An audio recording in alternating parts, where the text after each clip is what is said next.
Bonjour à tous, je vous souhaite la bienvenue au culte de l'Église protestante baptiste de Liège, culte qui doit se faire par vidéo à cause du Covid-19.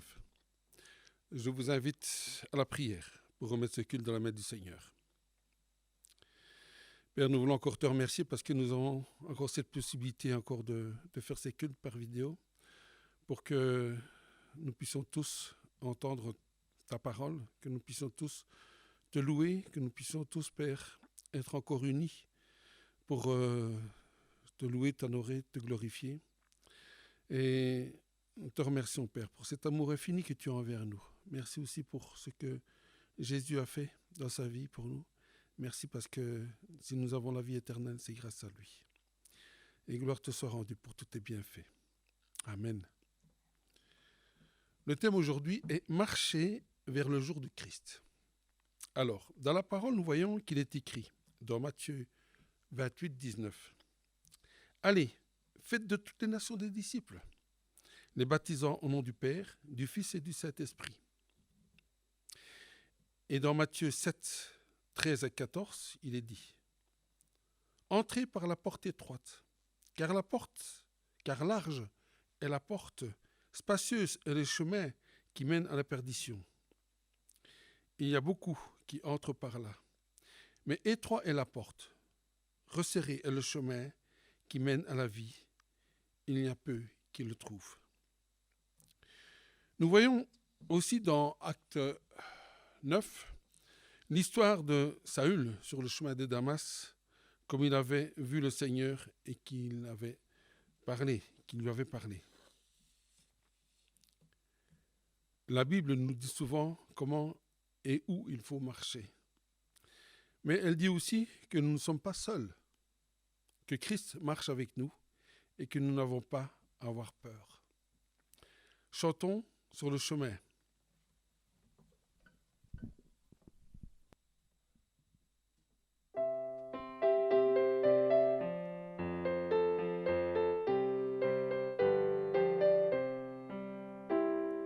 Sur le chemin va sans peur, car Jésus est devant toi. Il va être ton sauveur, aussi le par la foi. Et maintenant saisis la main de ton sauveur, car lui seul te donne l'éternel bonheur. Il a donné sa vie sur la croix, aussi le par la foi. Et si tu tombes en chemin, regarde à Jésus ton roi. Il est dans les lieux très saints, et il prie pour toi. Et maintenant saisis la main de ton sauveur, car lui seul te donne l'éternel bonheur. Il a donné sa vie sur la croix, aussi le par la foi. Un jour Jésus reviendra pour quel immense bonheur. Dans son ciel il te prendra, bénis-le dans ton cœur. Et maintenant saisis la main de ton sauveur, car lui seul te donne l'éternel bonheur. Il a donné sa vie sur la croix, aussi le par la foi.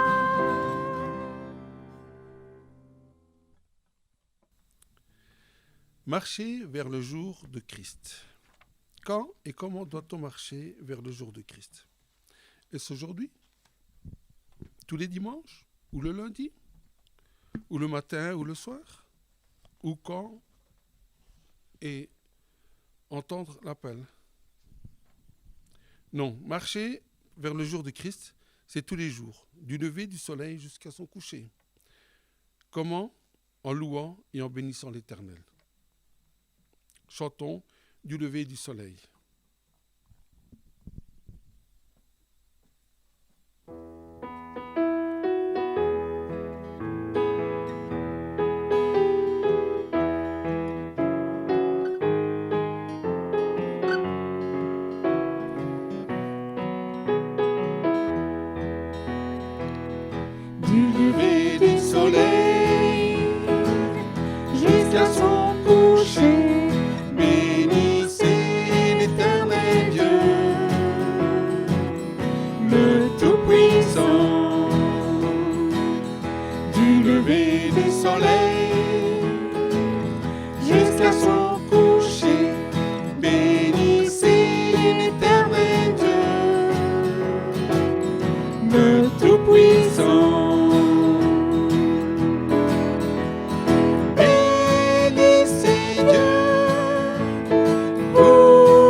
le Tout-Puissant. Bénis Seigneur pour ses enfants, célébrez l'Éternel. Béni soit le nom du Seigneur, dès maintenant et pour l'éternité.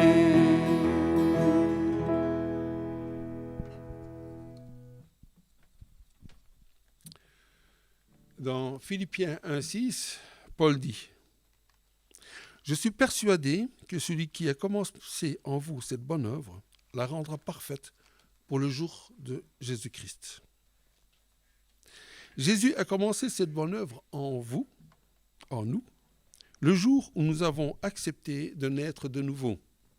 Alors chantons « Tu peux naître ».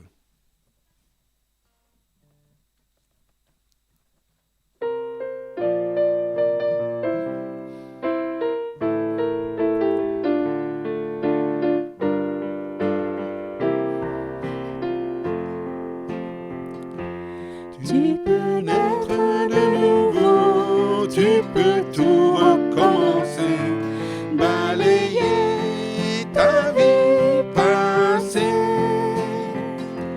et repartir à zéro, avec Jésus pour berger. Et repartir à zéro, avec Jésus pour berger. Tu peux boire de cette eau, source de la pureté, source de la vérité. Tu peux boire de cette eau, tu peux boire de cette eau, source de l'éternité.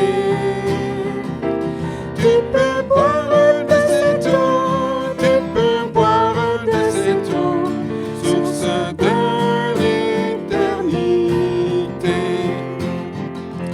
Tu peux être pardonné de tous tes péchés passés, car Jésus a tout payé. Tu peux recevoir la paix, tu peux recevoir la paix, source de la liberté. Et repartir à zéro, avec Jésus pour berger.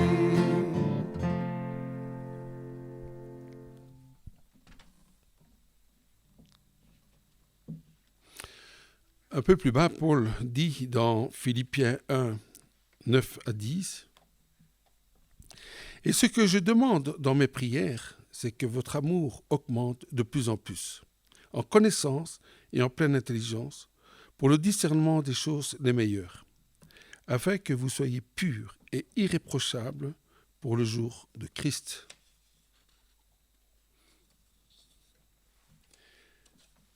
Marcher avec le Seigneur implique que nous devons nous tourner vers lui pour que notre amour augmente et que nous soyons purs et irréprochables pour son retour. Chantons, c'est vers toi que je me tourne.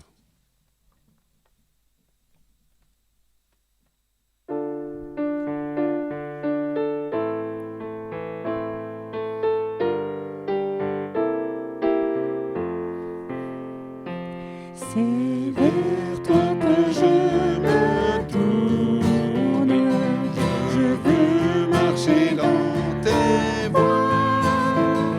J'élève mes mains pour te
Et pour cela, nous allons laisser la place à Jean-François pour nous apporter la parole.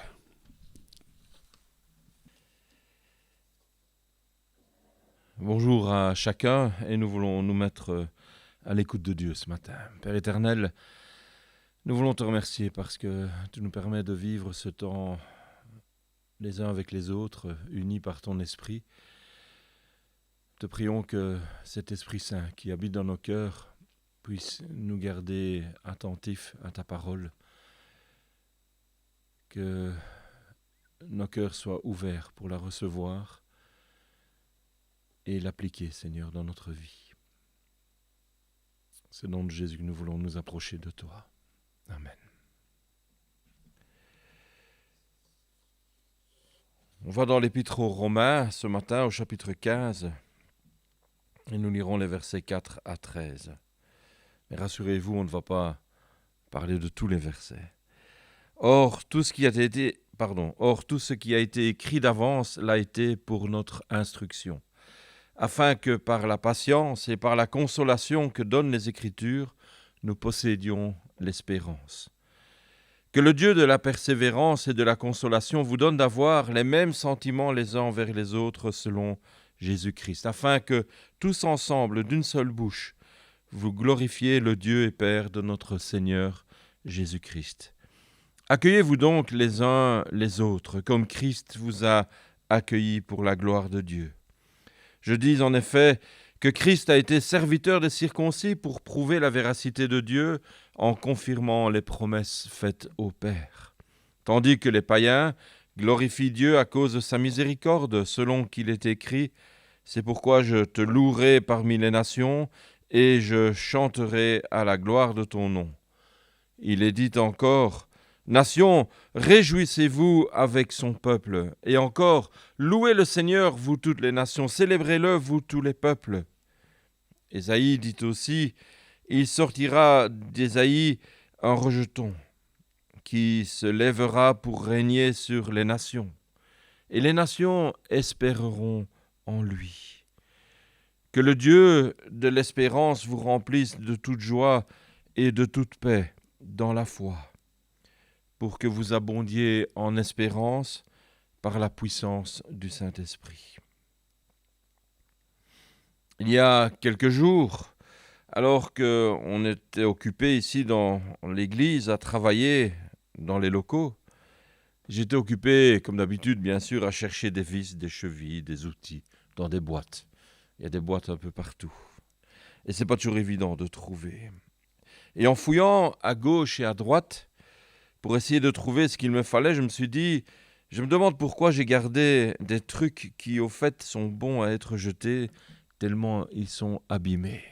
Et je suppose que Barbara va sourire en entendant cela, puisqu'elle est prête à jeter tout, au fait. Et moi, je suis prêt à toujours tout garder. En regardant certaines pièces, certains outils qui me passaient par les mains, je me rendais compte qu'ils étaient simplement bons à jeter. Et que d'autres, par contre, étaient toujours en bon état et pouvaient encore servir. En regardant ces pièces abîmées, vieillies et quelque part inutilisables parce que fragilisées, je me suis demandé si moi-même, parfois je ne ressemblais pas à une de ces pièces usées, à un de ces vieux outils. Usés peut-être par la fatigue, par le stress, par le manque de courage, usés par les soucis, par les problèmes, par les peurs ou que sais-je encore, par toute cette situation par laquelle on passe. Et cette situation que nous traversons n'est pas agréable. Et nous voyons le désespoir et les ténèbres qui nous entourent et nous nous demandons comment allons-nous en sortir ? Certains dans le monde chrétien tombent dans l'extrême et voient dans cette situation le signe de la fin des temps. Oui, on arrive à la fin.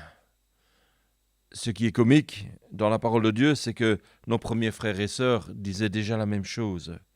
Mais aujourd'hui, les nouvelles sont démultipliées dans la vitesse, dans 2 secondes, je saurais ce qui se passe en Argentine ou dans le fin fond de l'Asie, parce que, voilà, les médias font que tout va beaucoup plus vite. Et on est beaucoup plus enclin à penser que beaucoup plus de choses se passent certainement. Le monde a déjà vécu bon nombre de situations comme celles que nous vivons. Faut-il pour autant s'alarmer plus qu'autre chose? Rappelons-nous simplement ces paroles du Seigneur qui dit « Jésus revient, mais soyez prêts ». Et c'est à nous qu'il appartient de travailler. Mais il n'empêche que le monde s'assombrit et le désespoir est là, il nous touche. Et si l'apôtre Paul était encore aujourd'hui au milieu de nous, peut-être nous dirait-il « Mes chers amis, si vous saviez combien je partage vos sentiments, vos faiblesses, vos malaises, je suis moi-même passé par là. Combien de fois ma vie n'a-t-elle pas connu le désarroi, l'angoisse et la méprise? Combien de fois n'avais-je pas l'air d'un vieil outil usé, ne servant à rien? Mais j'ai repris force et courage. Et si j'ai repris force et courage, c'est uniquement avec l'aide de Dieu. Ne m'a-t-il pas dit, 2 Corinthiens 12, 9, « Ma grâce te suffit, car ma puissance s'accomplit dans ta faiblesse. » Alors nous, chrétiens, aujourd'hui, en 2021, nous prenons encore souvent Paul comme un exemple et pensons « Ah, si je pouvais être comme Paul !» Lui qui a tant fait de choses, qui a écrit tant de livres que nous avons dans la Bible. On peut le prendre en exemple. Mais de l'autre côté, sommes-nous conscients que l'aide dont lui a profité, puisqu'il nous dirait « Si j'en suis sorti de ce désespoir, de ces ténèbres, c'est avec l'aide de Dieu ». Sommes-nous conscients que cette aide, cette force, Dieu nous l'offre à nous aujourd'hui aussi. En effet, Dieu n'est pas un Dieu de ténèbres, mais un Dieu de lumière, porteur d'espérance et de paix. Et c'est pourquoi Paul exprime de tout son cœur, à la fin du passage que nous avons lu au verset 13, que le Dieu de l'espérance vous remplisse de toute joie et de toute paix dans la foi, pour que vous abondiez en espérance par la puissance du Saint-Esprit. Ce qu'il exprime là, c'est un vœu, c'est un souhait, c'est une prière. Et il est prêt à prier pour nous, comme il priait pour ceux à qui il écrivait cette lettre. L'espérance, c'est ce que Dieu nous donne pour aller de notre peur à la paix, de notre désespoir à la confiance. Et c'est avec ces paroles que Paul a encouragé les chrétiens qu'il côtoyait. Ce sont ces paroles qui aujourd'hui encore portent un nouveau souffle à tous ceux qui cherchent réconfort et appui pour leur vie. Des paroles que l'on pourrait résumer en quelques mots. Mettez votre confiance en ce Dieu qui remplit votre vie d'espérance. Ce Dieu, c'est le Père qui a donné sa parole. C'est le Fils qui l'a accompli. Et c'est le Saint-Esprit qui veut la réaliser. Le Père a donné sa parole. Il y a quelques semaines, nous nous sommes penchés et arrêtés sur les promesses de Dieu. Et nous sommes arrivés à une conclusion, une seule. Dieu tient ses promesses. On pourrait se rappeler quelques exemples de la fidélité de Dieu. Abraham, Dieu lui promet à lui et à sa femme une grande descendance et la promesse tarde à arriver, à s'accomplir. Mais Dieu va tenir parole. Et Abraham et Sarah reçoivent un fils, Isaac.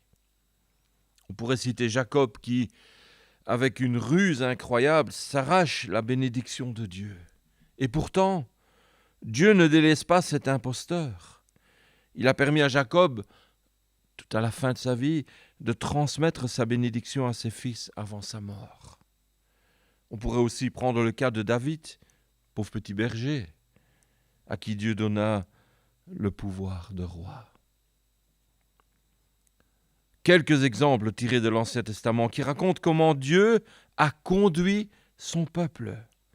Des exemples que l'on pourrait multiplier, car la promesse de Dieu va du début de la Bible jusqu'à la fin. Elle traverse toute la Bible, et c'est une promesse, avant tout, une promesse d'espérance. Et pourtant, Dieu n'exauce évidemment pas tous nos souhaits. Combien de fois n'avons-nous pas souhaité des choses et n'avons-nous pas vu l'accomplissement de ce souhait? Ça nous arrive à tous. Mais une chose que Dieu fait, c'est qu'il tient toutes ses promesses. Et j'aurais envie de poser la question ce matin, combien de promesses de Dieu connais-tu pour ta vie? Ou combien de promesses de Dieu pour ta vie connais-tu? Tu connais peut-être beaucoup de numéros de téléphone.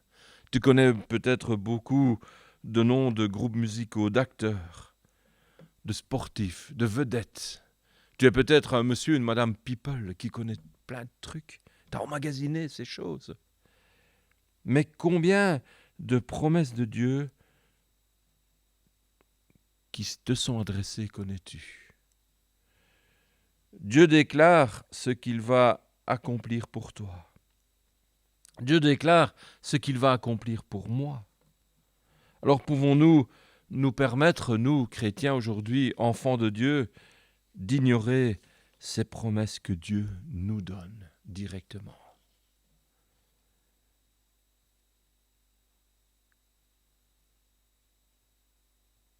Sur un des groupes de l'Église, un défi a été lancé. Essayez de lire la Bible dans un programme. Je pense que ce n'est pas toute la Bible en un an, mais de lire un bon nombre de passages, en tout cas, selon un programme établi. C'était adressé à un groupe d'âge bien spécifique. Personne n'a répondu. Personne. Juste 3 responsables. Alors, quel est l'intérêt que tu as pour la parole de Dieu? Je sais que dans l'Église, plusieurs personnes essayent chaque année de se lancer ce projet de lire la Bible en un an. Certains y arrivent et d'autres abandonnent après quelques semaines, quelques mois. Et parfois, presque à la fin, on craque. On essaye de se mettre des projets. Et c'est une lecture, simplement une lecture suivie.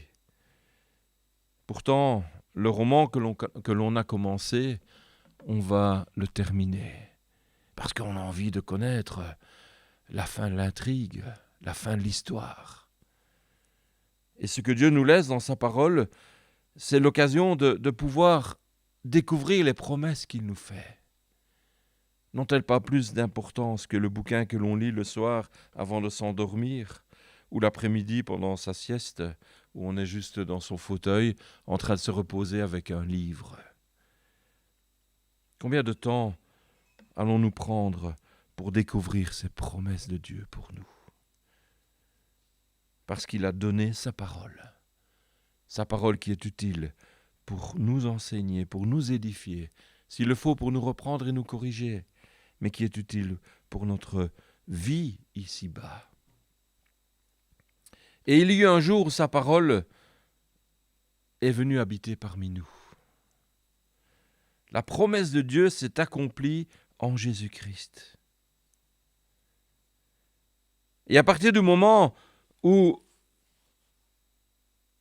notre vie entre en contact avec ce Jésus qui est venu pour nous, notre vie ne va plus ressembler à un vieil outil, dépareillé, usé, vieilli, inutile. Notre vie passe alors dans la main de Dieu, cette main qu'il nous tend au travers de Jésus-Christ. C'est à lui que Dieu a donné tout pouvoir sur la terre et dans les cieux.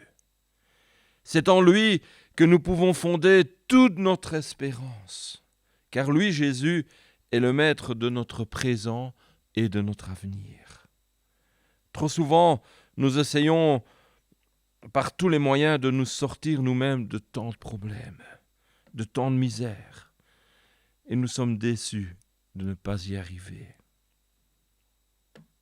Souvent, je peux être persuadé que ma vie est comme un bon outil, quelque chose de neuf, une marque même. Hein. Un truc où on va se dire, ah ça c'est de la qualité. Il va être utile cet outil. Et parfois je pense que ma vie est un peu comme cela. Mais très vite, je me rends compte qu'elle est encombrée par un tas de problèmes divers. Et l'outil ne fonctionne pas. Heureux serons-nous si nous n'essayons pas de résoudre tous nos problèmes par nous-mêmes, mais si nous laissons Jésus défaire dans notre vie tout ce qui fait obstacle à son amour. Il y a bien des années, il y avait un slogan qui portait un peu les campagnes d'évangélisation et qui disait « Laisse entrer Jésus dans ta vie ». Alors ceux qui s'en rappelleraient, vous pouvez peut-être vous rappeler les petits autocollants en fond bleu, écrits en blanc et jaune. « Laisse entrer Jésus dans ta vie ». Et on mettait ça sur les voitures, sur les cartables. Moi je me rappelle, j'en avais sur ma mallette pour aller à l'école. Peut-être que certains s'en rappellent. Mais sommes-nous conscients que c'est ce que le Saint-Esprit veut réaliser ? Que Jésus puisse entrer dans notre vie et prendre la place qui lui est nécessaire. Alors ce matin, tu écoutes cette parole, tu vis ce culte avec moi, avec nous. Est-ce que Jésus a une place dans ta vie ? Est-ce que tu l'as laissé entrer ? J'aime ce texte de l'Apocalypse qui dit « Je me tiens à la porte et je frappe. Si quelqu'un entend ma voix, ouvre la porte, j'entrerai chez lui, je souperai avec lui et je resterai avec lui. » Jésus ne s'invite pas juste pour un repas, il vient pour la vie. Alors ce matin, tu es là, tu écoutes, est-ce que Jésus a une place dans ta vie ? L'as-tu laissé entrer ? Je suis sûr qu'il a frappé à la porte de ta vie. L'as-tu laissé entrer ? Parce que c'est la volonté de Dieu. Et si tu lis la Bible, tu vas découvrir que c'est la volonté de Dieu. C'est ce que Dieu attend pour toi. Il te fait part de sa parole. Il a donné Jésus pour venir pour toi. Et ce Jésus se tient devant ta porte. Et il veut simplement que tu puisses le laisser entrer. Et si tu l'as laissé entrer, a-t-il la possibilité de diriger ta vie ? Pour ce qui me concerne, il m'a fallu des années pour comprendre qu'il ne fallait pas seulement laisser la porte ouverte et dire à Jésus « Viens, je veux bien que tu sois mon sauveur ». Il m'a fallu des années pour comprendre que Jésus voulait aussi être mon Seigneur, être celui qui tient les rênes de ma vie, que ma vie puisse être en accord avec ses promesses, avec sa parole. Et le Saint-Esprit vient pour faire cette œuvre dans nos cœurs. Il veut nous en persuader. Il veut nous donner cette force, cette joie, cette conviction que notre vie sera pleine d'espérance, là où nous nous remettons entièrement au Seigneur. Alors ce matin, veux-tu remettre ta vie au Seigneur ? On a vu peur, angoisse, obscurité, crainte. Et de l'autre côté, Paul qui nous dit que le Dieu de l'espérance vous remplisse de toute joie et de toute paix dans la foi, pour que vous abondiez en espérance par la puissance du Saint-Esprit. Ce matin, es-tu prêt à vivre de cette espérance ? Et il n'y a qu'un seul moyen. Venir à Dieu, lui laisser ta vie. Oh, l'outil qui est vieux, que vais-je faire avec ? Pour finir, je vais quand même me décider, je vais le mettre au bac, au vieux fer, au conteneur, à la poubelle. Dieu ne va pas faire cela de nos vies. Il va nous réparer s'il le faut. Il va nous donner une nouvelle vie. Il va nous transformer, nous rendre utiles pour sa gloire. Et de craintifs que nous pouvons être, il va nous transformer en quelqu'un qui a de l'assurance, parce qu'il est guidé par cette espérance qu'il sera un jour dans la présence de son Seigneur. Que Dieu nous aide à pouvoir, avec l'apôtre Paul, entrer dans ce souhait, dans cette prière. Que nous puissions vivre de cette espérance. Et vous direz, oui, mais pasteur, tu as oublié tout le reste du texte. Alors pour vous rappeler qu'on n'a pas oublié, on va le relire une fois. Or, tout ce qui a été écrit d'avance l'a été pour notre instruction, afin que par la patience et par la consolation que donnent les Écritures, nous possédions l'espérance. D'où va venir cette espérance que Dieu nous propose? De notre connaissance de la parole de Dieu. Que le Dieu de la persévérance et de la consolation vous donne d'avoir les mêmes sentiments les uns envers les autres, selon Jésus-Christ, afin que tous ensemble, d'une seule bouche, vous glorifiez le Dieu et Père de notre Seigneur Jésus-Christ. Avoir les mêmes sentiments les uns envers les autres. Waouh! Voilà une transformation pour ma vie. Alors Dieu, ce Dieu de la persévérance et de la consolation, va nous donner d'avoir ces choses et de pouvoir les vivre. Accueillez-vous donc les uns les autres comme Christ vous a accueillis pour la gloire de Dieu. Je dis en effet que Christ a été serviteur des circoncis pour prouver la véracité de Dieu en confirmant les promesses faites au Père, tandis que les païens glorifient Dieu à cause de sa miséricorde, selon qu'il est écrit « C'est pourquoi je te louerai parmi les nations, je chanterai à ta gloire, à la gloire de ton nom. » Et il dit encore « Nations, réjouissez-vous avec son peuple. » Et encore « Louez le Seigneur, vous toutes les nations, célébrez-le, vous tous les peuples. » Ésaïe dit aussi « Il sortira d'Isaïe un rejeton qui se lèvera pour régner sur les nations espéreront en lui. » Jésus est venu pour toi. Et si tu le laisses entrer dans ta vie va être transformée. Elle sera portée par cette espérance, par cette confiance en Dieu, et tu arriveras à pouvoir le louer. Et on arrivera à pouvoir le louer d'un seul cœur. Voilà ce que Paul met en avant d'exprimer son vœu, que le Dieu de l'espérance vous remplisse de toute joie et de toute paix dans la foi. Que Dieu bénisse sa parole dans nos cœurs ce matin et que nous puissions, avec l'aide du Saint-Esprit, la laisser pénétrer au plus profond de nous-mêmes et transformer nos vies sombres parfois, en vie de lumière. Amen. Donc vous avez normalement reçu ce message qui vous rappelle qu'on va essayer de reprendre les groupes de maison, mais à l'église, puisqu'on a la possibilité de se réunir à plusieurs personnes dans ces locaux pour un objectif religieux en tout cas. Donc le groupe de partage, le groupe de maison, c'est un temps spirituel où on veut se mettre autour de la parole de Dieu et prier les uns avec les autres. Donc vous avez reçu ce message via le groupe. Si vous n'avez pas encore répondu et que ça vous intéresse, dites-le, contactez-moi s'il vous plaît, afin qu'on puisse s'organiser au mieux. Et nous recommencerons les groupes de maison avec un horaire bien défini, des heures fixes pour chaque groupe, à partir de début février, si les règles ne changent pas et qu'il nous sera toujours possible de le faire. Dimanche prochain, rendez-vous pour notre culte et les anniversaires pour cette semaine. Il y a Noah, le grand Noah Formatin, et il y a la petite Nora. Voilà, un joyeux anniversaire à vous deux les enfants, que Dieu vous donne plein de bonnes choses pendant cette nouvelle année qu'il vous offre. Merci. Merci Jean-François, merci notre pasteur pour cette parole et espérons que nous pensions changer notre vieille machine que nous sommes en des nouvelles machines, mais ça c'est le Seigneur qui le fait, pas nous.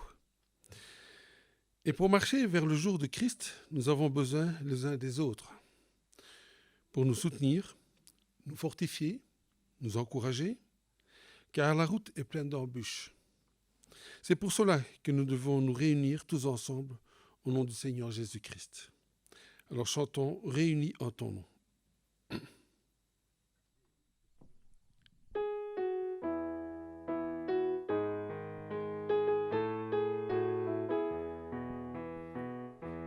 Réunis en ton nom pour te glorifier, Jésus, habité par l'Esprit, pour proclamer ta vie, tous unis devant toi, pour t'aimer, te servir.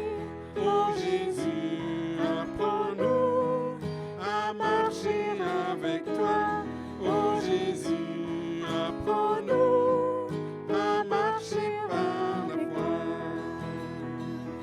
Réunis en ton nom pour te glorifier, Jésus, habité par l'Esprit, pour proclamer ta vie, tous unis devant toi, pour t'aimer, te servir.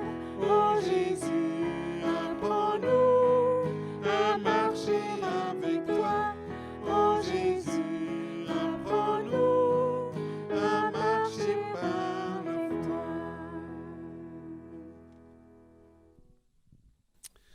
Voilà, nous arrivons maintenant à la fin du culte et nous allons lire dans Exode 23, 20 et il est dit « Voici, j'envoie un ange devant toi pour te protéger en chemin et pour te faire arriver au lieu que j'ai préparé. » Et dans Psaume 3, 8 à 9, il est dit « Le salut est auprès de l'Éternel, que ta bénédiction soit sur ton peuple. » Bon dimanche à tous